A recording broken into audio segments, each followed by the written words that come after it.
Miguel, reconocido como un arcángel en la Biblia, es único en su clase. El prefijo arc denota su autoridad como líder o ser celestial poderoso. Por ende, Miguel se eleva por encima de todos los ángeles, convirtiéndose en el principal príncipe celestial según el orden divino. En Judas capítulo 1, versículo 9, se narra un enfrentamiento entre Miguel y el diablo por el cuerpo de Moisés. En esta disputa, Miguel se abstiene de emitir una maldición, prefiriendo que el Señor intervenga. Es importante recordar que, en el relato bíblico, solo un ángel ostenta el título de arcángel. Dado que el prefijo arc implica principio, este ángel sobresale entre los ángeles santos. El nombre asignado a este arcángel es Miguel, lo que plantea la cuestión: ¿quién se asemeja a Dios?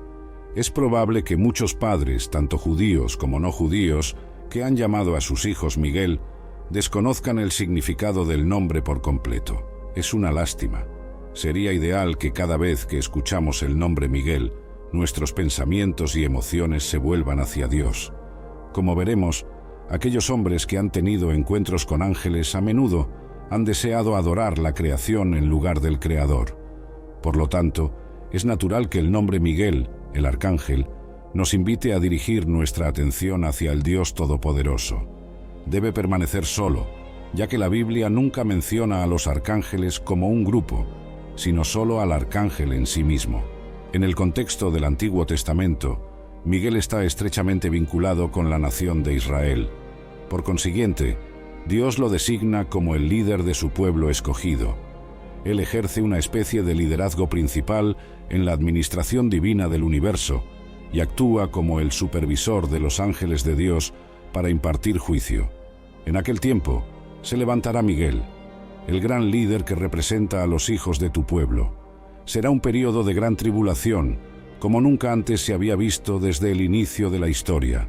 Pero en ese momento, tu pueblo será liberado, aquellos cuyos nombres están inscritos en el libro. Daniel capítulo 12, versículo 1. Miguel cuida y protege especialmente al pueblo de Dios, sin importar quiénes sean. Adicionalmente, en el libro de Daniel, se le designa como Miguel tu príncipe. Pero voy a revelarte lo que está consignado en el libro de la verdad. Nadie me respalda en contra de ellos, solo Miguel, tu líder. Daniel capítulo 10, versículo 21. Su función principal es ser el portavoz divino de la ley y la justicia. Este papel queda patente en Apocalipsis capítulo 12, versículos del 7 al 12, donde encabeza las fuerzas celestiales en la batalla contra Satanás, el gran dragón y todos sus secuaces. Durante la confrontación final de la era, Miguel y sus ángeles participarán en la colosal guerra cósmica que marcará la derrota de Satanás y las fuerzas de la oscuridad. Según las enseñanzas bíblicas, Miguel emergerá victorioso en la preparación para esta lucha. El infierno se estremecerá, el cielo se regocijará y celebrará. El individuo conocido como Satanás, frecuentemente identificado como el diablo, anteriormente fue llamado Lucifer, el lucero de la mañana. Él y su grupo rebelde fueron expulsados del cielo y continúan su lucha hasta el día de hoy. Aunque Satanás parece estar triunfando en ocasiones, el desenlace final es inevitable. Llegará el día en que será vencido y sus poderes serán arrebatados para siempre. Los poderes oscuros serán derrotados por la divinidad. ¿Cómo podría desencadenarse este enfrentamiento en el cosmos perfecto de Dios? Muchos se preguntan esto. El apóstol Pablo lo llama el enigma de la maldad, porque ya está en marcha el enigma de la maldad, solo aguarda a que sea removido. 2 Tesalonicenses capítulo 2 versículo 7. Aunque no se nos revela tanto como desearíamos, comprendemos una verdad: los ángeles caídos lo fueron por rebelarse contra Dios. Si Dios no perdonó a los ángeles que pecaron, sino que los arrojó al infierno, entregándolos a prisiones de oscuridad para ser reservados al juicio. 2 Pedro capítulo 2 versículo 4. Tal vez el pasaje de Judas 6 sea aún más explícito al atribuir directamente la culpa a los ángeles, y a los ángeles que no conservaron su posición original, sino que abandonaron su propia morada, los ha guardado bajo oscuridad, en prisiones eternas, para el juicio del gran día. Por lo tanto, la rebelión de Lucifer contra Dios y la caída subsiguiente de quizás un tercio de los ángeles que se unieron a él en su iniquidad representan el mayor desastre en la historia de la creación. ¿Cuánto tiempo transcurrió en el Edén antes de la caída de los ángeles y la tentación de Satanás sobre los primeros humanos, Adán y Eva? Esta incógnita permanece sin respuesta. Suena como un dilema actual. Isaías capítulo 12 versículos 14 relata el origen del conflicto. «Cómo has caído del cielo, lucero, hijo de la mañana, derribado fuiste a la tierra, tú que debilitabas a las naciones, tú que decías en tu corazón, subiré al cielo, en lo alto junto a las estrellas de Dios estableceré mi trono y me sentaré en el monte del testimonio, en los lados del norte, ascenderé sobre las alturas de las nubes y seré semejante al Altísimo». Antes de su rebelión, Lucifer, un ser celestial resplandeciente, se describía con grandeza. «Hijo de hombre, levanta una elegía sobre el rey de Tiro, y dile, así ha dicho Jehová el Señor. Tú eras el emblema de la perfección, rebosante de sabiduría y belleza impecable. Residías en Edén, el paraíso divino. Todo tipo de piedras preciosas adornaban tu ser. Rubíes, topacios, diamantes, berilos, ónices, jaspes, zafiros, carbunclos y oro. La música de tus instrumentos de percusión y viento estaba intrínseca en ti desde el día de tu creación. Fuiste el querubín ungido destinado a proteger, y te coloqué allí. Habitabas en el sagrado monte de Dios, te movías entre las piedras ardientes, eras perfecto en todos tus caminos, desde el momento de tu creación, hasta que la maldad se encontró en ti. Tu transgresión abundante te llenó de iniquidad y pecado. Por lo tanto, te expulsé del monte de Dios y te arrojé de entre las llamas, oh protector querubín. Tu corazón se enorgulleció debido a tu belleza y corrompiste tu sabiduría por tu esplendor. Te derribaré al suelo y te exhibiré delante de los reyes para que te contemplen. Ezequiel capítulo 28 versículos del 12 al 17. Algunos sostienen que cuando el ángel Lucifer se rebeló contra Dios y sus obras, hasta un tercio de las huestes celestiales del universo se unieron a su revuelta. Como resultado, la contienda que se inició en el cielo ha continuado en la tierra y culminará en Armagedón, con Cristo y su ejército angelical triunfante. Leslie Miller, en su excelente obra Todo sobre los ángeles, destaca que en ocasiones las escrituras se refieren a los ángeles como estrellas. Esto explica por qué Satanás fue llamado la estrella de la mañana antes de su caída. Juan añade un matiz a esta descripción. Su cola arrastró la tercera parte de las estrellas del cielo y las arrojó a la tierra. Y el dragón se plantó delante de la mujer que iba a dar a luz para devorar a su hijo tan pronto como naciera. Apocalipsis capítulo 12, versículo 4. Sabemos que la tierra es el escenario de este conflicto, aunque es una lucha que afecta a todo el universo. Es impresionante que tú y yo, con un tiempo tan breve en este planeta, participemos en esta batalla de las eras.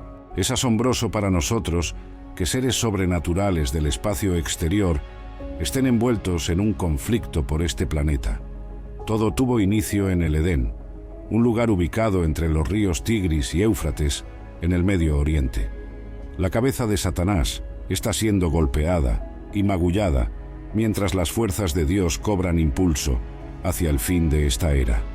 Miguel, el arcángel, está preparando actualmente sus fuerzas para la batalla final, Armagedón, bajo la autoridad de Dios. La última imagen que nos ofrece la Biblia es la del cielo. Aunque Satanás es un enemigo derrotado en principio, Dios aún no lo ha eliminado por completo de la escena mundial. Sin embargo, la Biblia enseña que Dios empleará ángeles para juzgarlo y expulsarlo totalmente del universo. Cuando Jesús vuelva por segunda vez, Miguel, el arcángel, gritará en su acompañamiento. Al anunciar la maravillosa noticia del retorno de Jesucristo, también proclama el mensaje de vida a aquellos que han fallecido en Cristo y aguardan la resurrección. Porque el Señor mismo descenderá del cielo con autoridad, con la voz de un arcángel y con la trompeta de Dios, y los que murieron creyendo en Cristo resucitarán primero. 1 Tesalonicenses capítulo 4, versículo 16. Daniel nos presenta a Miguel en su encuentro con un ángel.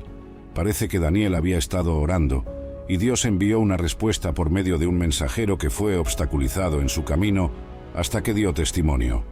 Pero he aquí, vino Miguel, uno de los principales príncipes, para ayudarme. Daniel capítulo 10, versículo 13. Así que Miguel tuvo que luchar por el libre paso de la palabra de Dios. Podría ser apropiado darle a Miguel el título de general, porque cada vez que lo vemos es en conexión con algún tipo de lucha espiritual. En su papel como luchador, Miguel tiene una responsabilidad particular con Israel. En Daniel capítulo 10, versículo 21 y capítulo 12, versículo 1, se dice que es el príncipe de esa nación, como leemos en la historia antigua y moderna. Daniel capítulo 10, versículo 21. Pero te revelaré lo que está escrito en el libro de la verdad, y nadie más que Miguel, vuestro príncipe, se mantiene firme conmigo en estas cosas. Y en aquel tiempo surgirá Miguel, el gran príncipe que defiende a los hijos de tu pueblo. Habrá una angustia sin igual, la peor que haya experimentado ninguna nación hasta ese momento. Pero en ese momento será liberado tu pueblo, todos aquellos cuyos nombres están escritos en el libro. Daniel capítulo 12, versículo 1. Pocas personas comprenden realmente la importancia de las influencias angélicas en los asuntos humanos. La intensa y prolongada lucha entre los ángeles santos de Dios y los ángeles oscuros alineados con Satanás se revela de manera poderosa en Daniel.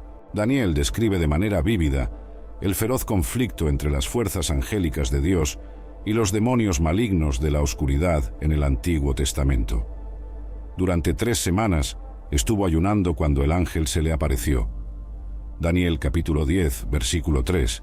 No he comido manjares exquisitos, ni carne ni vino han entrado en mi boca, ni me he ungido con aceite, hasta que se cumplieron las 3 semanas. No ingirió alimentos, ni carne, ni líquidos, y no se untó. Mientras se hallaba cerca del río Tigris, un individuo vestido con lino apareció ante él. Su semblante irradiaba luz, y sus ojos brillaban como antorchas. Su voz resonaba como el estruendo de una multitud. Daniel fue el único testigo de la visión. Sus acompañantes no la percibieron. Una profunda sensación de inquietud los invadió y huyeron en busca de refugio. La energía de Daniel se desvaneció por completo al quedarse solo con el visitante celestial. Así de poderosa era la influencia de esta figura sobre él. Aunque Daniel estaba inmerso en un profundo sueño, la voz del ángel Gabriel lo despertó. Al sentir una presión en su hombro, el ángel comenzó a relatar una experiencia reciente. Desde el momento en que Daniel empezó a orar, el ángel emprendió su viaje hacia él, pero fue detenido por un príncipe demonio que lo confrontó y lo retrasó en su camino. Entonces, Miguel intervino para asistir al ángel subalterno, permitiéndole continuar hacia Daniel sin impedimentos. El ángel tenía un mensaje que transmitir. Debía revelar a Daniel lo que Dios anticipaba que ocurriría en el mundo, especialmente en Israel en los tiempos finales. Daniel se sintió debilitado y sin habla, pero el ángel tocó sus labios, devolviéndole la fuerza y la capacidad para expresarse. Después de completar su deber, el ángel informó a Daniel que regresaría para continuar luchando contra el príncipe demonio, en la batalla entre las fuerzas del bien y las fuerzas del mal. A lo largo de esto, Daniel no experimentaba alucinaciones ni sueños. Daniel nunca podría haber sido persuadido de lo contrario, porque fue un encuentro genuino con una persona real. Había orado con Dios en nombre de los hijos de Israel y Dios lo había escuchado. Su sesión de oración de 3 semanas, que fue apoyada por el ayuno, había sido un gran éxito. En ese momento, recibió palabra del visitante angelical que había sido enviado desde el cielo para informarle que su petición había sido respondida. Por esta experiencia, es evidente que los retrasos no son negaciones y que la voluntad permisiva de Dios está involucrada en cada aspecto de la existencia humana. Él dijo: Daniel, muy estimado, presta atención a las palabras que voy a decirte y ponte en pie, porque ahora he sido enviado a ti. Y cuando me dijo esto, me puse en pie temblando. Luego continuó: No temas, Daniel. Desde el primer día en que pusiste tu mente en entender y humillarte delante de tu Dios, tus palabras fueron escuchadas. He venido en respuesta a ellas. Sin embargo, el príncipe del reino de Persia se opuso a mí durante 21 días. Entonces Miguel, uno de los principales príncipes, vino en mi ayuda, pues estaba detenido allí con el rey de Persia. Ahora estoy aquí para revelarte lo que sucederá a tu pueblo en el futuro, ya que esta visión se refiere a un tiempo venidero. Daniel, capítulo 10, versículo del 11 al 14. Además de las referencias del Antiguo Testamento, también se menciona a Miguel en el Nuevo Testamento. En el breve libro de Judas, el versículo 9 específicamente lo nombra como un arcángel y relata su enfrentamiento con Lucifer por el cuerpo de Moisés. Con la asistencia del Señor, Miguel prevaleció. Esta no fue la única confrontación entre Miguel y Lucifer, ya que Juan nos informa en el libro de Apocalipsis: hubo una guerra en el cielo. Miguel y sus ángeles lucharon contra el dragón, y el dragón y sus ángeles lucharon, pero no prevalecieron. Ya no se encontró lugar para ellos en el cielo. El gran dragón, la serpiente antigua, llamado Diablo y Satanás, que engaña al mundo entero, fue arrojado a la tierra junto con sus ángeles. Aquí vemos a Miguel liderando a un gran grupo de ángeles como su comandante. Evidentemente, Miguel es el principal defensor de Dios. Hubo una vez una guerra en el cielo. Miguel y sus ángeles lucharon contra Satanás y sus ángeles caídos. Dios emplea a sus siervos para confrontar al desgastado y mal equipado ejército de Satanás. Satanás no pudo triunfar y ya no se le permitió permanecer en el cielo. Los ángeles de Dios son invencibles. Esta distinción demuestra la clara separación entre ángeles y demonios. Solo las huestes celestiales destacan por su poder. En cada conflicto, los ángeles siempre prevalecen al final, eliminando por completo al enemigo. La reputación de los ángeles es inquebrantable. Nunca fallan. No hay adversario que pueda igualar su fuerza. Actúan como los protectores más eficaces de los creyentes. Los ángeles de Dios son indomables. Esto subraya la diferencia entre los ángeles y los demonios, siendo los del cielo los más poderosos. Según el Salmo capítulo 103, versículo 20, bendigan al Señor, todos sus ángeles, poderosos en fuerza, que cumplen sus mandatos, obedeciendo la voz de su palabra. En cualquier conflicto, los ángeles siempre prevalecen al final, derrotando por completo al enemigo. La reputación de los ángeles por nunca fallar es legendaria. Ningún oponente puede igualar su fuerza. Actúan como los defensores más confiables de los creyentes.